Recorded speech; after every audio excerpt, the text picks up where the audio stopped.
Pourquoi le Frexit ? Parce que l'Union européenne est une dictature libérale qui ne dit pas son nom, mais dont elle satisfait la définition. Elle concentre les 3 pouvoirs. Elle n'est pas ce qui nous a été vendu et se transforme en piège qui muselle notre mode de vie. Nous nous en apercevons parce que le contexte économique nous est défavorable et que la sensibilité française est incompatible avec une doctrine libérale absolue. Mais la France s'est engagée auprès des autres membres en signant des traités où elle s'engage à résorber ses déficits budgétaires. Or, elle n'a jamais tenu parole. En conséquence, la situation est grave. Elle est maintenant tenue de suivre les recommandations du Conseil européen pour éviter des réprimandes financières. Ceci est logique. Mais elle a, de fait, perdu sa souveraineté et doit appliquer la politique du Conseil, c'est-à-dire une politique de rigueur budgétaire et monétaire à vocation purement entrepreneuriale. Premier rappel. Pour un pays libre de battre monnaie, l'équilibre budgétaire n'est pas une panacée ni une nécessité. C'est un choix politique. La monnaie est un levier qui appartient au peuple et qui sert avant tout ses intérêts. Donc, il existe d'autres voies, mais la doctrine imposée ne se débat même plus car c'est la conséquence directe de ce qui a été signé. Deuxième rappel. Le droit international reste supérieur à l'expression directe des peuples. Les peuples doivent utiliser leur représentation nationale pour agir au niveau international. Alors, pour modifier les engagements pris vis-à-vis de l'Union européenne, même sous prétexte qu'ils sont illicites, car ils ne correspondent pas à la volonté du peuple, il faudrait, en respect du droit international, respecter les traités, ce qui signifie obtenir l'accord unanime de 26 autres pays qui, pour une bonne part d'entre eux, sont très satisfaits des accords que la France a acceptés et en vertu desquels, eux, ont fait la part nécessaire des efforts escomptés. On comprend alors que des négociations sur ce sujet ont toutes les chances de se transformer en un très très long chemin de croix, dont l'issue est forcément incertaine. Mais pendant ce temps, le plus probable est que la situation ne s'améliorera pas. Comment le pourrait-elle ? Cela signifie que pour les victimes concrètes et actuelles de cette politique, que selon toute prédiction raisonnable, objective et débarrassée de ferveur électorale, la situation empirera. Heureusement, il existe une porte de sortie ouverte et civilisée, c'est le Frexit par l'utilisation du fameux article 50. Imaginez qu'il n'en a même pas toujours été ainsi. D'abord, tous ceux qui, dont j'ai le privilège d'avoir fait partie, ont tenu la plume pour écrire les premières versions du traité de Maastricht, on s'est bien engagé à faire en sorte que sortir ne soit pas possible. On a soigneusement oublié d'écrire l'article qui permet de sortir. C'était pas très démocratique, évidemment, mais c'était une grande garantie pour rendre les choses plus difficiles, pour nous forcer d'avancer. Les propositions des autres partis politiques candidats à l'élection présidentielle, hormis celles de Fillon et de Macron qui se satisfont de la situation, ne sont que poudre aux yeux, comme l'histoire des 35 dernières années le montre déjà.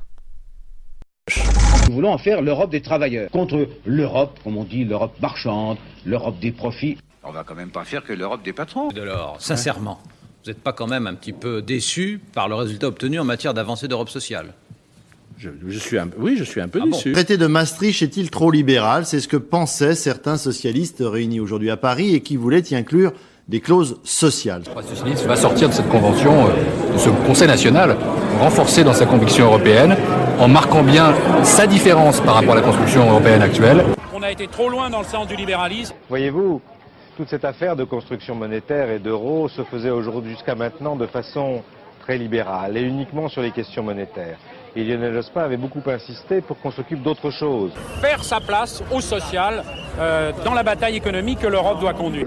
En capacité de changer cette Europe-là, justement de la mettre sur de nouveaux rails. Et ceux qui trouvent aujourd'hui que cette Europe elle est trop libérale ont raison. La priorité, c'est l'Europe sociale. Qui veut dire que dans ce texte, il y a aussi des mécanismes pour continuer à réguler l'Europe et pour défendre le modèle social français. Mais ce traité-là, ce qui est neuf dans ce traité-là, pour la première fois, c'est qu'on s'écarte de ce libéralisme et que ce qu'on apporte, c'est le progrès social et la démocratie. Les Français rejettent la Constitution européenne. Oui, il faut une Europe qui combat la crise, qui retrouve le chemin du progrès social et qui prépare l'avenir. Mais il doit y avoir aussi une dimension sociale, avec une coordination des politiques sociales. Pour mener à bien cette coordination, des indicateurs vont être définis. Bref, nous voulons une autre Europe. Pourquoi 35 ans de promesses et aucun résultat? Maintenant, pourquoi ceux qui se disent prêts à sortir s'il le faut ne proposent-ils pas de le faire maintenant? Réponse: car en premier chef, ils ne souhaitent pas sortir.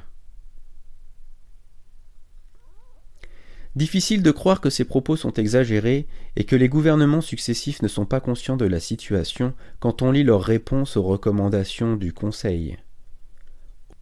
Autorisation des délocalisations successives, TVA augmentée à 20%, affaiblissement des professions réglementées, pharmacie, taxi, notaire, bus, flexibilité des conditions de travail, loi El Khomri.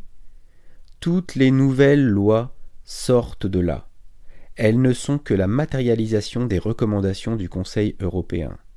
Notre structure politique est finalement restreinte à des tâches d'administration et de mise en œuvre subalterne des GOPÉ, les grandes orientations politiques et économiques édictées par le Conseil et validées par la Commission européenne. L'idéologie de l'Union européenne ne vaut pas que nous sombrions dans une dictature libérale quand nous avions la chance d'avoir le plus beau pays du monde. Le monde a besoin de la France pour son poids diplomatique, comme grand défenseur de la paix et des droits de l'homme. Je crois intimement que les humains du monde attendent cela. Avant l'Union européenne, qui jouait le rôle du trouble-fête dans les stratagèmes de conquête de l'impérialisme américain? Et que pensaient les hommes et les femmes de la planète de cette forte tête? Même si l'Union européenne était défendable dans les faits, elle serait encore par principe attaquable pour sa tendance raciale. Pensez-y une seconde. C'est un club de blancs qui, en fonctionnant entre eux, complique les relations des pays qui en forment les frontières. Ces pays maintenaient et développaient naturellement des relations de proximité avec des non-blancs qu'ils ont toujours côtoyés et avec lesquels ils partageaient une histoire commune. Or, ces relations sont maintenant modifiées et déterminées par les règles du club. Ainsi, par son existence, l'Union européenne promeut le choc des civilisations, car elle les force à se regrouper.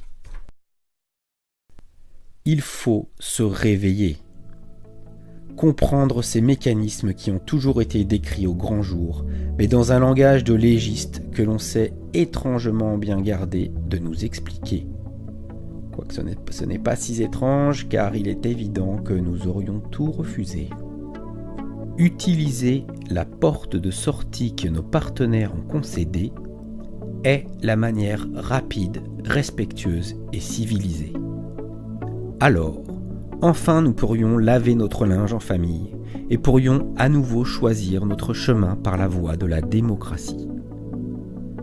Jamais une offre politique n'a été aussi claire. Quand vous la considérez, vous en comprenez l'enjeu. Vous pouvez alors constater que sa capacité d'expression a été minimisée.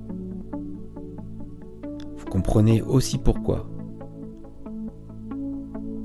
Il n'est pas certain que l'opportunité se représente, car la dictature molle joue sa peau sur le Frexit. elle aura tout intérêt à manœuvrer pour ne plus risquer d'être éliminée. C'est à vous de réagir, de comprendre, de vérifier ce qui vient de vous être exposé, puis enfin, si vous adhérez à cette analyse, agir en votant pour le Frexit par la candidature de François Asselineau à l'élection présidentielle. Et si vous êtes motivé, adhérez à l'UPR, l'Union populaire républicaine. C'est un geste essentiel, car ce parti fonctionne sans emprunt bancaire et donc à 100% sur les dons de ses membres. C'est une garantie primordiale, courageuse et originale pour qu'il conserve toute sa liberté d'expression. La situation est urgente. Le monde a besoin de votre réflexion. Il en a besoin dès maintenant. Votez et militez Frexit.